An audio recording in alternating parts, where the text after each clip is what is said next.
Hi, my name is Megan Hansen, and I'm here to talk to you regarding um, how, how depression and stress is shaping our anxiety.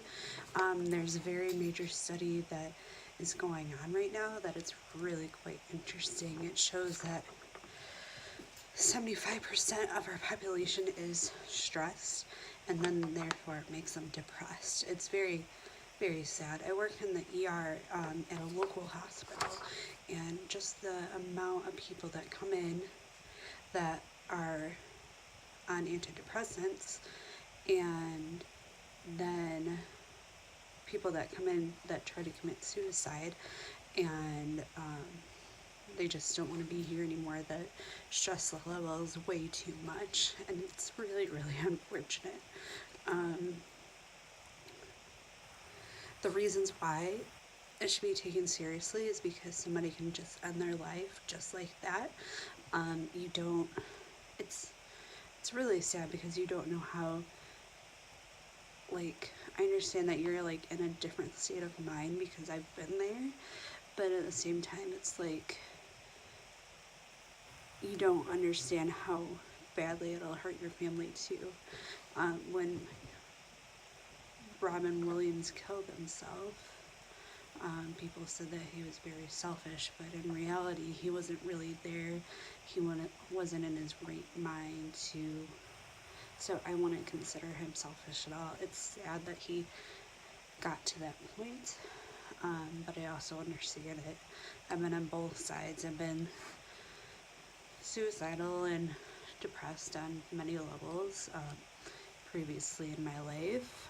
My parents went through a divorce, and then it was just a very nasty divorce, so I just didn't want to be here in this world feeling all this pain when nothing could take it away. Um, so, but then I've also been on the other side that my uncle, he killed himself when I was 2, so I see the long-lasting side effects it is for my family. My dad, he can't, well, my dad and my grandma can't talk about my uncle at all, which is sad because, I mean, it's just so hurtful, and it's been 28 years and it's still hard to talk about him. Um, so I've been on both sides, so I understand both sides. Um, it's scary and sad at the same time. um,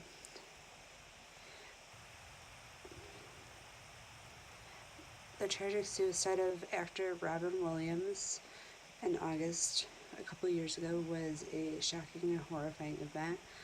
He was a man who lived to live only to make people smile and laugh, but then he committed suicide. It's kind of like a oxymoron. Um, Mental health has made headlines in recent years due to the lack of public understanding. We see at the hospital that I work at, we see lots of vets as well, veterans, and they're not able to go to their local facility because they'll get looked down on because mental health isn't very much talked about, even though a huge portion of our population that is committing suicide is military.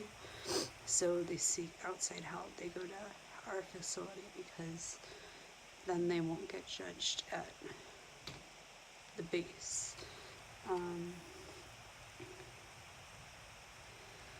Mental illness is very common with women that didn't have a very good childhood as well.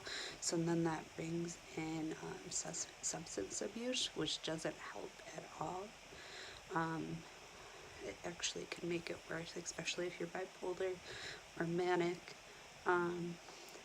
With the drugs, it doesn't help, and then it just feeds into everything else.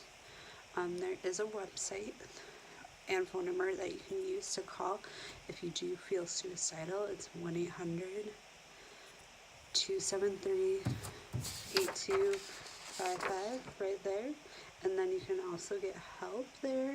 You can get help for someone else, and it's a crisis hotline, which is very much what I suggest because I want you to be here a long time. I know it's hard, but you can make it through it.